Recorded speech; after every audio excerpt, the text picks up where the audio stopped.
जय श्री कृष्णा। राधे राधे दोस्तों आज की इस वीडियो में आप सुनेंगे जेठ मास महात्म्य के 13वें अध्याय को। स्कंद जी कहते हैं, हे ऋषियों, श्री व्यास जी राजा युधिष्ठिर से कहते हैं, हे राजन, ज्येष्ठ मास में शुक्ल पक्ष में एकादशी का व्रत होता है। उस दिन मनुष्य निर्जल उपवास करके शर्करा सहित जल से पूर्ण घट का दान करते हैं। दान श्रेष्ठ ब्राह्मणों को देने वाला विष्णु लोक में जाकर आनंद प्राप्त करता है।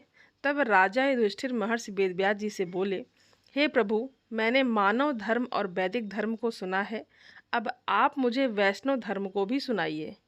तब व्यास जी कहते हैं कि हे राजन, आपने मानव धर्म और वैष्णव धर्म को सुना है, वे सब कलयुग में अशक्य यानी शक्ति से साध्य हैं। इसीलिए सुख से करने योग्य, थोड़ा खर्च, अल्प क्लेश और महान फलदायक है। समस्त पुराणों का जो सारपूत है, मैं वो तुमसे कहता हूँ। हे राजन, दोनों एक पक्षों की एकादशी को भोजन नहीं करना चाहिए, अन्न नहीं खाना चाहिए। जो प्राणी एकादशी को भोजन नहीं करता है वो नरक में नहीं जाता। व्यास जी के वचनों को सुनकर भीमसेन कांप गए और भयभीत होकर कहने लगे, हे पितामह, मैं असमर्थ हूँ। इस उपवास के विषय में मैं क्या करूँ? महाफलदायक एक ही व्रत मुझसे कहिए, सब एकादशी का व्रत मैं नहीं कर सकता हूँ। व्यास बोले कि हे भीमसेन, वृष या मिथुन के सूर्य होने पर जेठ मास के शुक्ल पक्ष की जो एकादशी होती है, उस दिन प्रयत्न पूर्वक जल रहित उपवास करना चाहिए। स्नान और आचमन के जल को छोड़कर विद्वान पुरुष अन्न और जल का ग्रहण ना करें। जल का ग्रहण करने से व्रत भंग हो जाता है। फिर द्वादशी तिथि में प्रातः काल स्नान करें। ब्राह्मणों को विधिपूर्वक जल और स्वर्ण का दान करें। इस प्रकार जितेंद्रिय कृत्य होकर ब्राह्मणों के साथ भोजन करें। इस प्रकार व्रत करने से जो पुण्य होता है उसे मुझे जनार्दन भगवान ने कहा है। जेठ मास के शुक्ल पक्ष की एकादशी के दिन जल रहित निर्जल उपवास का जो फल होता है उसको भीमसेन मैं तुमसे कहता हूँ, तुम ध्यान पूर्वक सुनो। समस्त दान देने से जो पुण्य, सब तीर्थों में स्नान करने से जो पुण्य होता है, समस्त हवन आदि करने से जो फल प्राप्त होता है, वही पुण्य ज्येष्ठ शुक्ल एकादशी के एक दिन के उपवास से ही प्राप्त हो जाता है। हे भीमसेन, एक वर्ष के अंदर शुक्ल और कृष्ण पक्ष की जितनी भी एकादशी होती है वे सब उपवास करने योग्य होती है, इसमें संदेह नहीं है। वे सभी एकादशी धन, धान्य, पुण्य, पुत्र और आरोग्य देने वाली है। हे रब्या, उन दिनों में उपवास करने से वे सभी फल देती हैं। ये मैं तुमसे सत्य कहता हूँ। एकादशी के दिन उपवास व्रत करने से प्राणी के सामने यमराज के दूत नहीं आते, जो कि बड़े भयानक विशाल का कृष्ण वर्ण के दंड पाश से युक्त हैं और अति क्रूर कहे जाते हैं। एकादशी का व्रत करने वाले जो वैष्णव हैं उनको अंत समय में बैकुंठ ले जाने के लिए पीताम्बरधारी, सोम स्वभाव, चक्रधारी, मन के समान वेगशाली भगवान विष्णु के दूत आते हैं और उस पुण्य आत्मा को विमान में बैठाकर बैकुंठ में ले जाते हैं।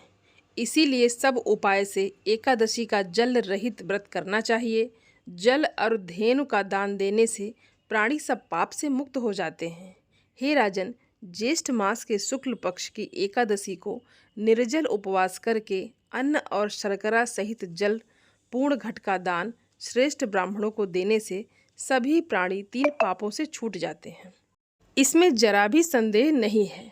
व्यास जी की बातें सुनकर भीमसेन ने कहा, हे तात, आपने जो एकादशी का व्रत और उसका महात्म कहा है, ये मुझको मूढ़चित्त होने से सत्य प्रतीत नहीं होता। अतः आप वात्सल्य त्याग कर ठीक ठीक बात बताइए। यदि आप सत्य वचन कहेंगे तो मैं विदुर वचन सदस्य धृतराष्ट्र के प्रति जो विदुर ने वचन कहे थे उन्हीं के समान नष्ट हो जाऊंगा। हे तात, मंत्री, पुरोहित और वैद्य, इनको सत्य और यथार्थ वचन बोलने चाहिए, अन्यथा केवल मीठे वचन बोलने से उनके धन, धर्म और शरीर तीनों ही नष्ट हो जाते हैं। तब व्यास जी कहने लगे, हे पवन पुत्र भीमसेन, हमने जो पहले संक्षेप में तुमसे कहा है वो सर्वथा सत्य है, इसको कभी भी असत्य नहीं मानना। मैं इस विषय में तुमसे एक प्राचीन इतिहास तुमको सुनाता हूँ। तुम उन स्कंद जी के वचनों को सुनकर संशय रहित हो जाओगे। पूर्व काल की बात है, काला जन पर्वत पर पुलित नाम वाला विख्यात और समस्त धर्मों का पालन करने वाला, समस्त धर्मों का ज्ञाता हुआ।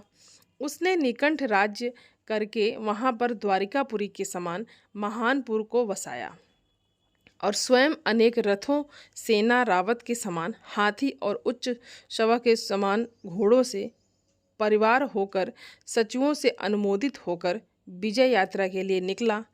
100 योजन के प्रमाण से उसकी सेनापुर से बाहर निकली और राजा के साथ चलने वाली जो पैदल सेना थी वो तो जैसे पृथ्वी पर छा ही गई थी। 7 वाव से युक्त होकर वो सेना 7 महासमुद्रों के समान प्रतीत होती थी।